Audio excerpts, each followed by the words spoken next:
누가복음 15장 11절에서 32절 말씀입니다. 또 이르시되 어떤 사람에게 두 아들이 있는데 그 둘째가 아버지에게 말하되 아버지여 재산 중에서 내게 돌아올 분깃을 내게 주소서 하는지라. 아버지가 그 살림을 각각 나누어 주었더니 그 후 며칠이 안 되어 둘째 아들이 재물을 다 모아가지고 먼 나라에 가 거기서 허랑방탕하여 그 재산을 낭비하더니 다 없앤 후 그 나라에 크게 흉년이 들어 그가 비로소 궁핍한지라. 가서 그 나라 백성 중 한 사람에게 붙여 사니 그가 그를 들로 보내어 돼지를 치게 하였는데 그가 돼지 먹는 쥐염 열매로 배를 채우고자 하되 주는 자가 없는지라. 이에 스스로 돌이켜 이르되 내 아버지에게는 양식이 풍족한 품꾼이 얼마나 많은가. 나는 여기서 줄여 죽는구나. 내가 일어나 아버지께 가서 이르기를 아버지, 내가 하늘과 아버지께 죄를 지었사오니 지금부터는 아버지의 아들이라 일컬음을 감당하지 못하겠나이다. 나를 품꾼의 하나로 보소서 하리라 하고 이에 일어나서 아버지께로 돌아가니라. 아직도 거리가 먼데 아버지가 그를 보고 측은히 여겨 달려가 목을 안고 입을 맞추니 아들이 이르되 아버지, 내가 하늘과 아버지께 죄를 지었사오니 지금부터는 아버지의 아들이라 일컬음을 감당하지 못하겠나이다 하나. 아버지는 종들에게 이르되 제일 좋은 옷을 내어다가 입히고 손에 가락지를 끼우고 발에 신을 신기라. 그리고 살찐 송아지를 끌어다가 잡으라. 우리가 먹고 즐기자.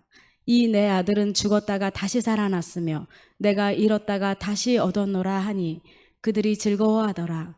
맏아들은 밭에 있다가 돌아와 집에 가까이 왔을 때에 풍악과 춤추는 소리를 듣고 한 종을 불러 이 무슨 일인가 물은데 대답하되 당신의 동생이 돌아왔음에 당신의 아버지가 건강한 그를 다시 맞아들이게 됨으로 인하여 살찐 송아지를 잡았나이다 하니 그가 노하여 들어가고자 하지 아니하거늘 아버지가 나와서 권한대 아버지께 대답하여 이르되 내가 여러 해 아버지를 섬겨 명을 어김이 없거늘 내게는 염소 새끼라도 주어 나와 내 벗으로 즐기게 하신 일이 없더니 아버지의 살림을 창녀들과 함께 삼켜버린 이 아들이 돌아오매 이를 위하여 살찐 송아지를 잡으셨나이다.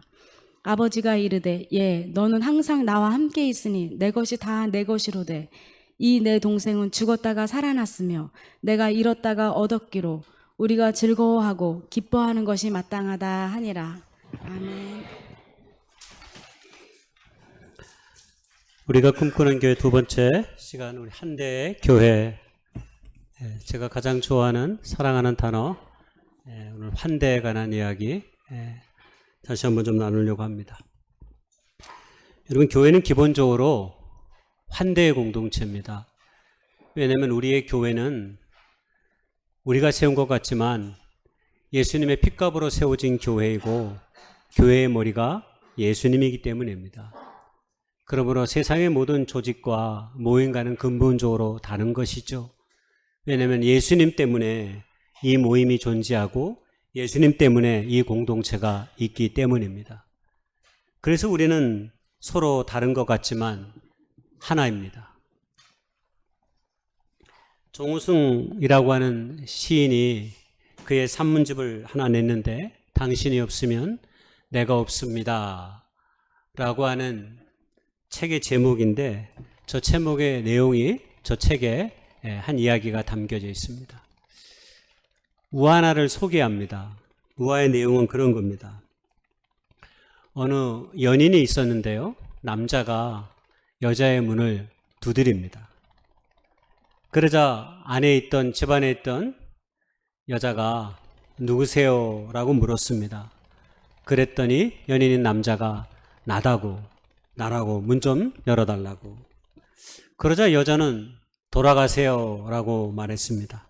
이 집은 너와 나를 들여놓는 집이 아닙니다 라고 말했습니다. 그리고 문을 열어주지 않았습니다. 남자는 그곳을 떠나 광야로 가서 몇 달 동안 연인이 한 말을 곰곰이 생각했습니다. 그리고 다시 돌아와 문을 두드렸습니다. 그러자 안에서 사랑하는 여인이니 누구냐라고 물었습니다. 그때 남자가 이번에는 이렇게 대답했습니다. 너야 너라고 말했습니다. 그러자 문이 열렸습니다. 우리는 이렇게 나이면서도 동시에 너입니다. 당신이 없으면 내가 없고 내가 없으면 당신도 없는 것이죠. 환대라고 하는 것은 나와 너를 애써 분리하는 마음을 지워버리는 것입니다.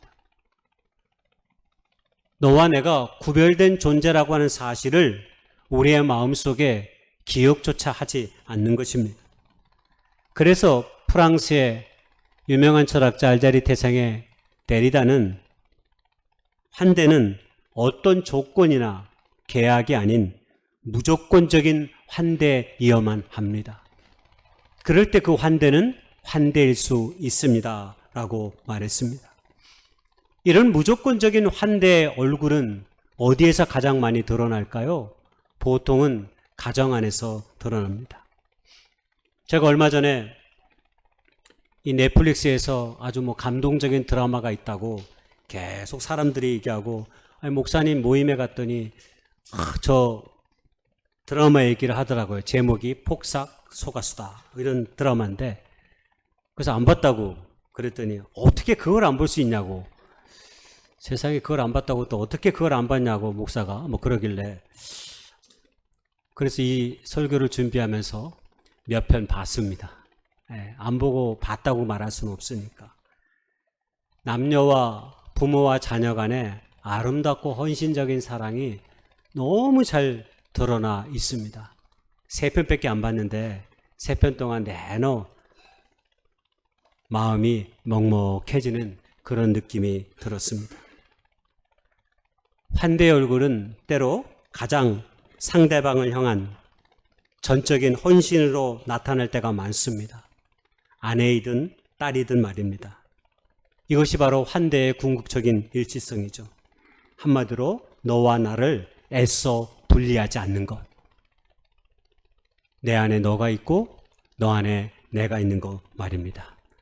내 안에 너 있고 너 안에 내 있는 넷플릭스 드라마 잠깐 보겠습니다.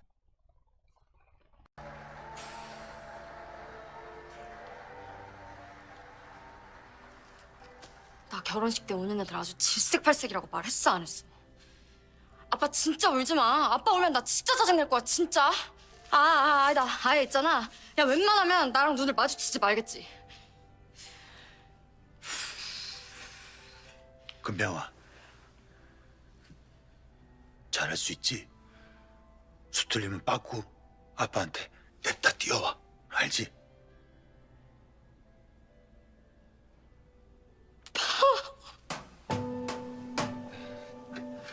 진짜 먹을 수 있어?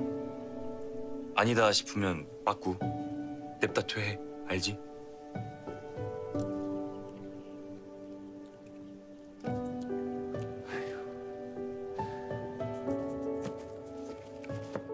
잘 맞나?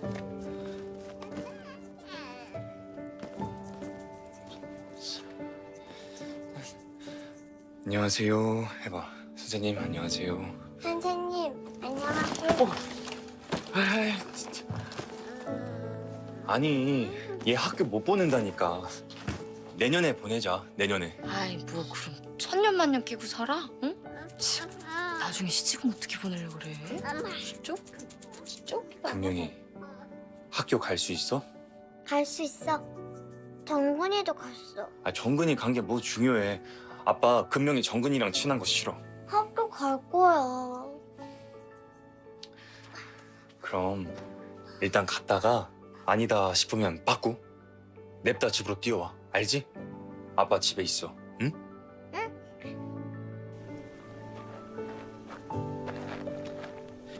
금명아, 내일 잘 뛸 수 있지? 나 1등 할 것 같은데? 1등? 요이 땅 하면 가는 거야. 땅. 어? 근데 1등 안 해도 되니까 못 하겠으면 빠꾸 자빠지면 아빠한테 냅다 뛰어와. 아빠 내일 뒤에 있을게. 알지? 응. 요이.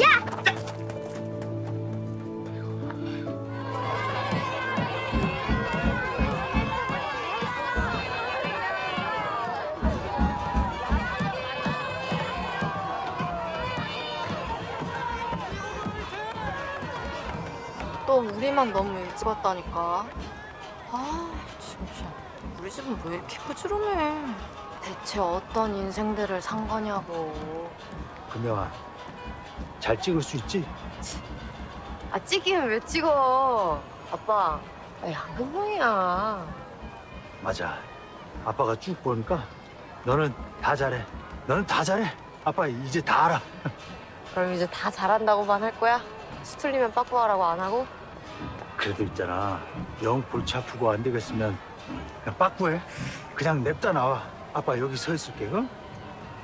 아빠가 맨날 내 백업이네. 근데 진짜로 청심만 안 먹여도 될까?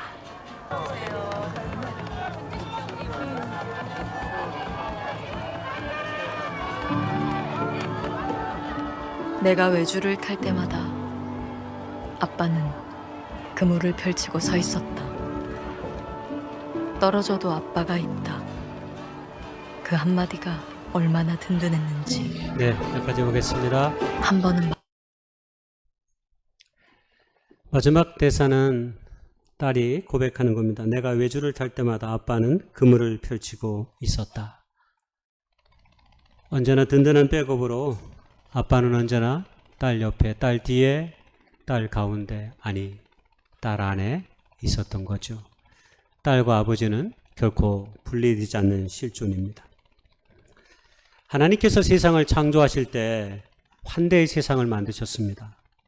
창세기 2장에 사람을 창조하실 때 하나님께서 흙으로 아담을 만드시고 아담의 갈비뼈에서 하와를 여자로 만드신 이야기가 나옵니다. 그리고 성경은 뭐라고 얘기했냐면 그들은 벌거벗었으나 부끄러워하지 않았다라고 했습니다.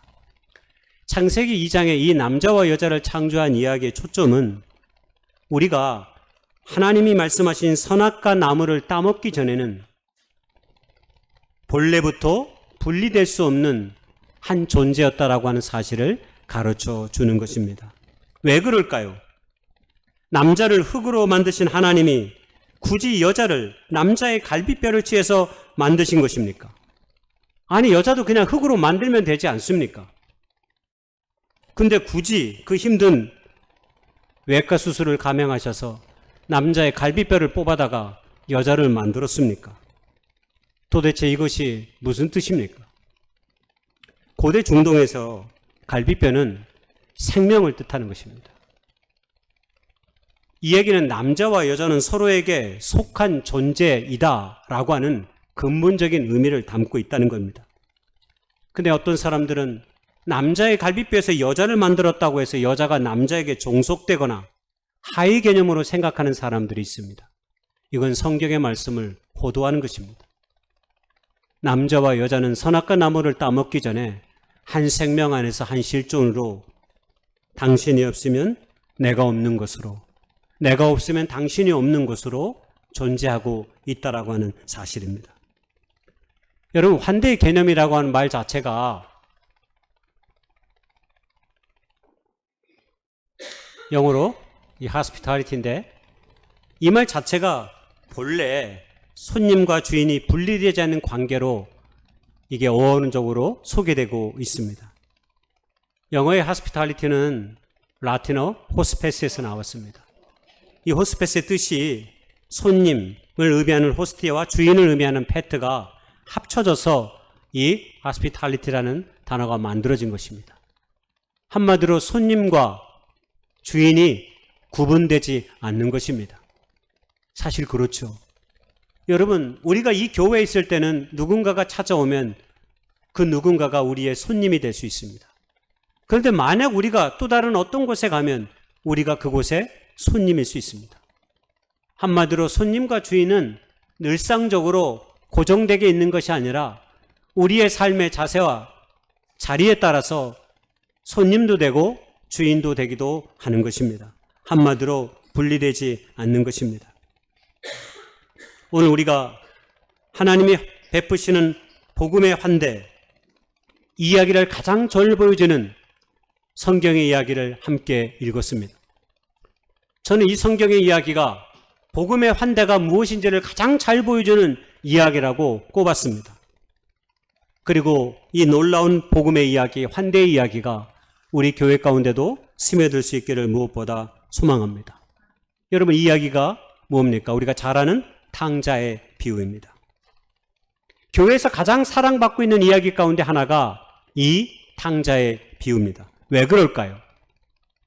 하나님 아버지의 따스한 사랑의 이야기가 이 이야기의 핵심이기 때문입니다. 우리는 이 탕자의 비유를 잘 알고 있습니다.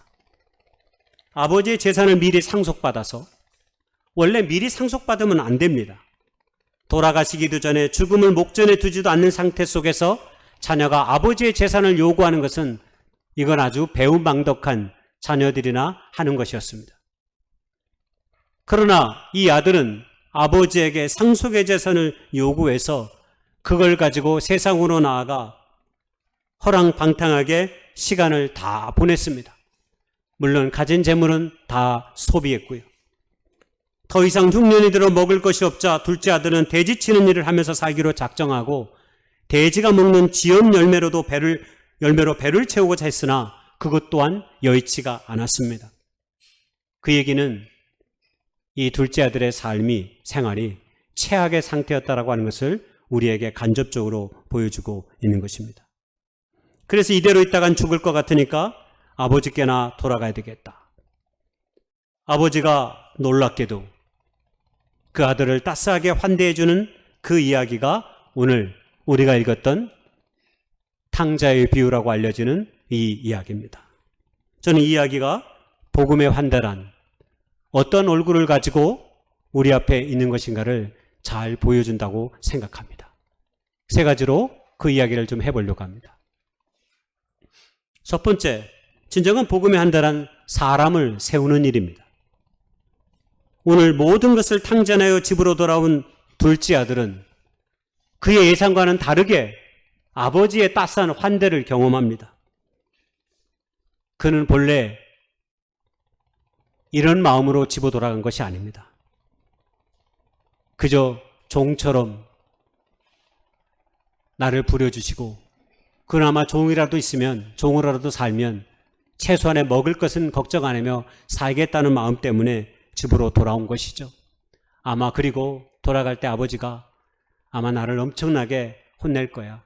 신발도 신지 않고 초췌한 이 얼굴로 다 떨어진 낡은 옷을 입고 아버지 집으로 돌아가는 내 모습을 어떤 아버지가 나를 그대로 용납할 수 있겠나. 쫓겨나지는 않으면 다행이지. 아마 이런 마음을 가지고 아버지의 집으로 터덜터덜 돌아갔을 것입니다.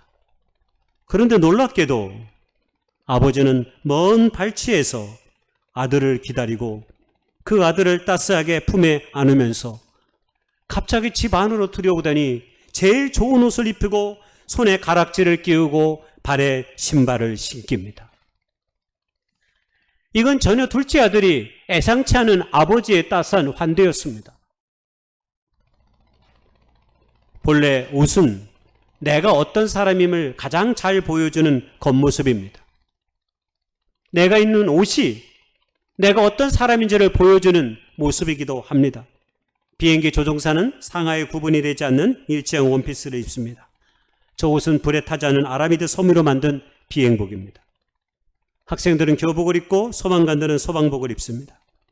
그리고 고대 사회에서 권위와 권력의 상징으로 대표되는 옷은 자주색 옷감이었습니다. 그래서 그 유명한 로마의 네로 황제는 이 자주색을 나 말고 누군가가 입으면 사형에 처한다라고 하는 법령을 선포하기도 한 적이 있습니다. 여러분, 반지는 어떻습니까? 고대 사회에서 반지는 그 사람이 갖고 있는 신분과 권력을 나타냅니다. 특별히 인장의 반지, 화면에 나오는 인장의 반지는 아주 대표적으로 자기가 갖고 있는 신분과 권력을 상징하는 것이었습니다. 신발은 뭘까요? 자유를 의미합니다. 사람이 처음 날 때는 누구나 다 맨발입니다. 그러나 조그만 아이가 크기 시작하면 그때는 신발이 필요합니다. 여러분, 우리는 출애굽기 3장에서 모세가 시내산에서 하나님을 만났을 때 하나님께서 모세에게 하신 첫 마디의 말씀이 있습니다. 내 발에 신을 벗으라 라고 말했습니다. 그 이야기는 네가 다시 태어나야 한다라고 말한 것입니다. 그리고 다시 신발이 주어졌을 때 그는 자유한 사람으로 사람답게 살라는 의미를 내포하고 있는 거죠. 바로 돌아온 둘째 아들에게 옷과 반지와 신발을 준 이유가 바로 거기 있습니다. 돌아온 둘째 아들 탕자는 아버지의 따스한 환대로 새로운 삶의 옷을 입혀진 것입니다.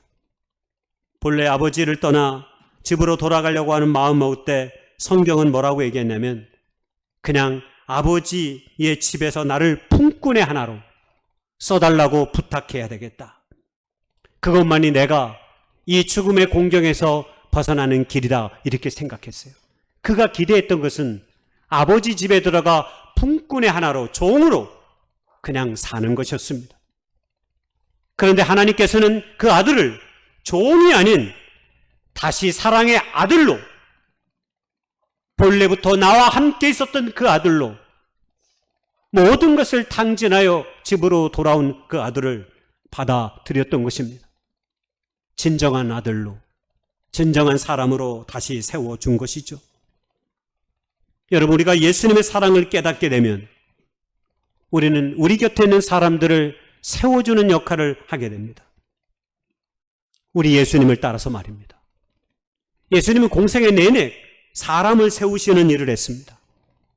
한평생 세리장이로 살고 있던 레위를 세금을 걷는 현장에서 불러 나를 따르라고 말했을 때 레위는 그동안 자신의 삶을 존재하게 했던 그 세리의 모든 옷을 벗어버리고 부당하게 돈을 거두며 살아왔던 모든 삶을 청산하고 주님의 제자가 되었습니다.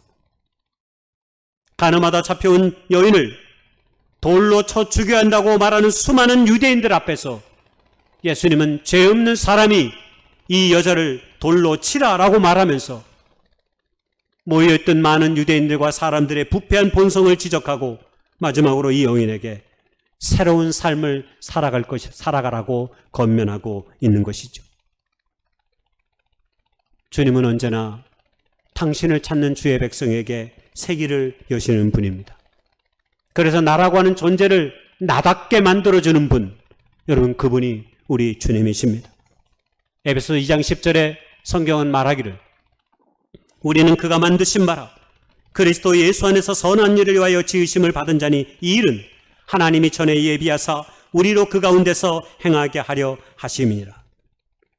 여러분 우리 곁에 있는 모든 사람들이 이렇게 하나님의 거룩한 손길과 마음을 통해서 하나님의 목적 가운데 지음받은 자임을 기억할 때 우리가 어떻게 세상의 기준과 잣대로 우리 옆에 있는 사람을 평가할 수 있겠습니까?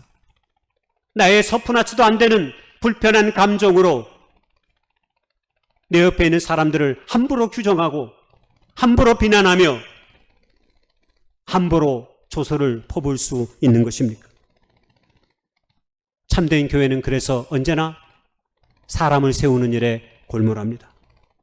참된 믿음의 사람들은 고통과 어려움에 처한 사람들을 세워주기 위해서 복음으로 이렇게 세워주기 위해서 몸부림칩니다. 그것이 이 땅의 교회가 걸어가야 하는 길이고 오늘 우리의 교회가 걸어가야 하는 길입니다. 두 번째는 진정한 복음의 환대는 한대의 얼굴은 기다림입니다. 오늘 성경에 이 아버지는 집 나간 탕자를 늘 기다렸습니다.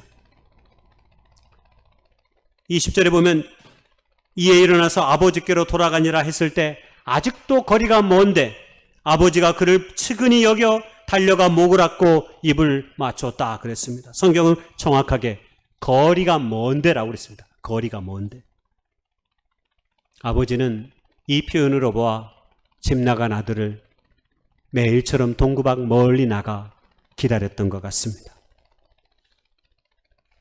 당신의 아들이 돌아올 날을 말입니다. 자기 때문에 혹시 다른 그 어떤 것 때문에 돌아오지 못하고 있는 아들을 깊이 사랑하면서 끝끝내 그 기다림의 시간들을 멀리 동구 밖에서 기다리고 있는 것이죠. 어쩌면 우리 모두가 주님의 기다리심 안에 들어가야 하는 것처럼 말입니다. 황주희 시인이 너를 기다리는 동안 이라는 시를 썼습니다. 감동적인 구절이 많은데 제가 짧게 그 중간에를 한번 읽어보겠습니다. 기다려본 적 있는 사람은 안다. 세상에서 기다리는 일처럼 가슴에 이리는 일이 있을까? 내가 오기로 한 그 자리, 내가 미리 와 있는 이곳에서 문을 열고 들어오는 모든 사람이 너였다가 너일 것이었다가 다시 문이 닫힌다. 사랑하는 이여, 오지 않는 너를 기다리며 마침내 나는 너에게 간다. 아주 먼 데서 나는 너에게 가고 아주 오랜 세월을 다하여 너는 지금 오고 있다. 아주 먼 데서 지금도 천천히 오고 있는 너를 기다리는 동안 나도 가고 있다. 이 시에 비추어 보면 둘째 아들 탕자가 아버지의 집으로 가고 있지만 아버지 또한 아들에게 가고 있다고 하는 것을 충분히 생각해 볼 수 있는 거죠. 진정한 환대의 얼굴은 기다림입니다. 상대에 대한 소망과 사랑의 마음을 간직하면서 말입니다. 출애굽기의 시작은 요셉이 이후에 430년 동안 이스라엘 백성들이 애굽의 노예가 되어 지나온 시간을 소술하면서 출애굽기가 시작됩니다. 출애굽기는 이스라엘 민족이 하나님의 거룩한 백성이 되어가는 그 놀라운 사건을 다루고 있습니다. 이스라엘 백성은 아브람, 이삭, 야곱, 요셉 이후에 기근을 피해 70명의 사람들이 애굽으로 피해가는 것으로 창세기가 끝납니다. 그리고 출애굽기 시작은 그 이스라엘 아브라함의 가족들이 그 요셉의 가족 이후에 430년이라는 시간이 흘러갔음을 소개합니다. 하나님께서 아브라함에게 약속하셨습니다. 창세기 12장에서 내가 너를 열국의 아버지로 삼고 모든 자녀들을 엄청난 축복을 약속의 땅을 허락할 것이라고 약속했지만 아브라함을 지나 이삭을 지나 야곱을 지나 요셉을 지나 그리고 430년이 지나는 동안 그 약속은 이루어지지 않았지만 하나님은 그 모든 시간을 기다리고 또 기다린 것입니다. 한 가족이 한 민족이 되는 사건이 출애굽기입니다. 여러분 생각해 보세요. 만약에 한 가족이 광야의 땅으로 나왔다고 생각해 보십시오. 아마 얼마 가지 않아 자연재해로 질병으로 때로 광야에 살았던 아말렉 족속에 의해서 다 떼죽음을 한꺼번에 당했을 것입니다. 한 민족이 민족으로 세워지기 위해서는 충분한 백성의 숫자가 필요합니다. 홍해를 가르며 광야로 온 숫자가 60만 명인데 자녀들과 여자를 포함하면 많은 성서학자들은 그 숫자가 200만 명이라고 이야기합니다. 그렇습니다. 그 많은 숫자가 애굽에 탈출하여 광야로 들어와 가나안으로 갈 수 있었기에 이스라엘 백성은 이스라엘 민족으로 거듭날 수 있었던 것입니다. 그래서 하나님께서는 그 긴 시간 동안 기다리고 기다리셨던 것입니다. 아이가 일어서기까지 얼마나 많이 넘어져야 할까요? 학자들은 아이가 일어설 때까지 총 한 2,000번 정도는 넘어진다고 합니다. 2,000번 정도는 넘어져야 비로소 걷는 법을 배운다고 하는 거죠. 중국의 대나무 무죽은 싹을 틔운 지 4년 동안 3cm 이상 자라지 않는다고 합니다.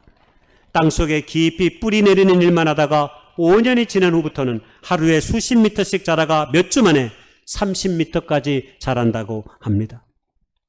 자연이 우리에게 주는 교훈 중에 하나는 모든 것에는 시와 때가 있다고 하는 사실을 명징하게 보여줍니다. 특별히 사계절이 뚜렷한 우리나라는 자연의 신비와 섭리를 분명하게 체감할 수 있는 그런 좋은 환경 속에 있습니다. 그런데 우리는 어떠합니까? 너무나 급변하는 세상에 살고 있습니다. 그러다 보니 기다려주지 못합니다. 그래서 자주 화도 내고 성질도 부립니다. 무엇이든지 원하는 대로 되지 않으면 짜증을 내고 급기야는 폭력적인 말과 언사가 때로 우리의 일이 되기도 합니다. 환대에 있는 생명 있는 삶은 효율과 속도로 결코 만들어질 수 없습니다. 나무의 결실의 기다림이 산물이듯이, 나무가 결실의 기다림의 산물이듯이 한 생명의 그리스도 안에서 거듭나 하나님의 사람이 되기까지 때로 우리는 기다려 주어야 합니다. 우리가 할 수 있는 것들을 최선을 다해야 하지만 결국 이 모든 것을 잘하게 하시는 분은 하나님이심임을 알기 때문입니다. 그래서 사랑과 소망의 또 다른 이름은 기다림이고 그 기다림의 또 다른 이름은 환대인 것입니다. 여러분, 한 영혼을 구하는 것이 얼마나 어렵습니까? 우리가 선한 사마리아 사역을 하자고 하고 여러분들이 선한 사마리아 사역의 카드를 다 제출했습니다. 우리 가까운 이들에게 우리가 선한 영향력을 끼치는 하나님의 사람으로 세워지기가 어디 쉬운 것입니까? 주님을 향한 주님의 우리를 향한 사랑도 그러하셨습니다. 제자들의 배신과 십자가의 고통 속에서도 하나님께서는 우리를 기다려주시고 우리를 끝내 당신의 제자 삼아주셨습니다. 우리의 교회가 가져야 될 환대의 신앙의 모습이 때로 이것이 아닐까 합니다. 마지막 세 번째는 환대의 얼굴은 함께 즐거워하는 것입니다. 오늘 집 나간 둘째 아들이 집으로 돌아왔습니다. 옷도 입히고 아버지가 반지도 입히시고 바지도 입었을 거야. 어제는 바지도 포함하니까. 신발도. 근데 그것뿐이었으면 그것도 감사할진데 심지어는 성경에 뭐라고 얘기했냐면 살찐 송아지를 잡았어요. 그리고 잔치를 베풀었습니다. 여러분, 잔치는 함께하는 즐거움입니다. 나 혼자 아무리 맛있게 먹어도 진정한 즐거움이 될 수 없습니다. 나 혼자 잘 먹고 잘 먹는 것을, 잘 사는 것을 누가 잔치라고 말합니까? 여러분, 반드시 잔치는 우리가 함께 즐거워 먹고 마시는 것을 내포합니다. 잔치는 말 그대로 여러 사람들이 함께 먹고 마시며 노는 것입니다. 그래서 잔치는 뭐다? 잔치는 뭐예요? 네, 음식입니다. 음식. 잔치는 음식이에요. 잔치에 음식이 빠지면 잔치가 됩니까? 모든 잔치에는 반드시 음식이 있습니다. 그래서 예수님은 늘 잔치의 삶을 사신 분입니다. 왜냐하면 예수님은 먹기를 탐하는 분이셨거든요. 성경에 보면 마태복음 11장 19절에 인자는 와서 먹고 마시며 말하기를 보라, 먹기를 탐하고 포도주를 즐기는 사람이다. 당시 유대계 지도자들이 예수님을 저렇게 부정적으로 평가했습니다. 가만히 보니까 저 예수라는 사람이 툭 하면 제자들에게 그리고 낯선 사람들에게 가정에 들어가서 늘 먹고 마시는 것을 보게 된 거예요. 그러니 먹기를 탐하고 포도주를 즐기는 사람이라고 말한 것입니다. 근데 여러분, 그거 아세요? 예수님은 단 한 번도 혼자 먹지 않으셨습니다. 예수님은 단 한 번도 혼자 밥 먹지 않으셨습니다. 함께 먹으려고, 항상 누군가와 함께 먹으려고 애썼습니다. 오병이어도 그렇고 세리 네의 집에서도 그랬고 가나안의 혼인잔치에서도 그랬고 그의 삶의 마지막 자리 최후의 만찬 자리에서도 언제나 주님께서 밥을 먹을 때는 항상 누군가와 함께 하였습니다. 심지어는 차별 당하는 당대의 많은 죄인들과 모든 사람들이 꺼려하는 사람들과 기꺼이 함께 식사하는 모습을 늘 보여주셨습니다. 한마디로 진정한 환대는 누구든지 우리가 함께 먹을 수 있는 잔치자리를 마련한다는 것입니다. 우리 교회 좋은 전통이 생기지 않았습니까? 우리 교회 가정들이 삶 가운데, 가정 가운데 좋은 일이 생기면 그것이 생일이든 칠순이든 진학이든 취업이든 뭐 좋은 일이 있으면 우리가 어떻게 합니까? 떡을 합니다. 떡을. 누가 시켜서 한 적이 없어요. 전 한 번도 시킨 적이 없어요. 한 번 있나? 잘 모르겠는데 시킨 적 없어요. 다 목사님 이번 주에 제가 떠오라겠습니다. 그러니까 뭔 내용 안 해도 즐거운 일, 복된 일이 있었던 것이죠. 그래서 우리가 함께 나누어 먹는 거죠. 아주 좋은 것입니다. 근데 우리가 한 걸음 더 나가야 됩니다. 우리의 잔치에 이웃을 초대할 수 있어야 하는 거죠. 나 혼자 먹지 않고 함께 먹을 수 있는 길을 찾는 것이 여러분 교회의 사명입니다. 여러분 우리가 이것 한 적이 있잖아요. 제가 대학에 있을 때 했던 거 여기서 하고 싶어서 선한 사마리아 사역을 했습니다. 2023년 2학기부터 2024년 1학기까지 1년 동안 우리가 매주 목요일마다 강원대 학생들을 위해서 아침에 50명분의 샌드위치와 음료를 준비해서 우리가 1년 동안 나누어 준 적이 있습니다. 계속 하고 싶었지만 여러 가지 여건 때문에 중단되었지만 기회가 되어진 대로 또 이 일을 한번 하고 싶습니다. 무엇 때문입니까? 우리 모두가 함께 음식을 먹고 나누어 먹어야 이웃이고 우리의 형제라고 우리의 자매라고 믿기 때문입니다. 그래서 좋은 교회는 갈수록 이웃과 함께하는 환대의 잔치자리를 많이 만들어야 합니다. 그럴 때 교회는 지역과 함께 가는 교회로 바르게 세워질 수 있습니다. 모든 복음의 시작은 언제나 지역에서부터 온 유대와 사마리아와 그리고 나서 예루살렘에서 사마리아로 그리고 땅끝으로 번져가는 것입니다. 결론입니다. 우리가 누군가를 환대해야 하는 이유는 우리 모두가 하나님의 형상을 입고 살아가기 때문입니다. 내가 하나님의 형상으로 살아가며 존중받아야 하는 것처럼 다른 모든 사람들도 하나님의 형상 가운데 있음을 알고 존중해야 합니다. 서로를 존중하는 마음으로 바라보면 자연스럽게 나타난 우리의 태도는 환대일 수밖에 없습니다. 오늘도 주님의 몸된 교회가 환대의 복음에 눈을 떠가고 환대의 자세로 세상을 향해 더욱 나아갈 수 있기를 주님의 이름으로 축복하고 소망합니다.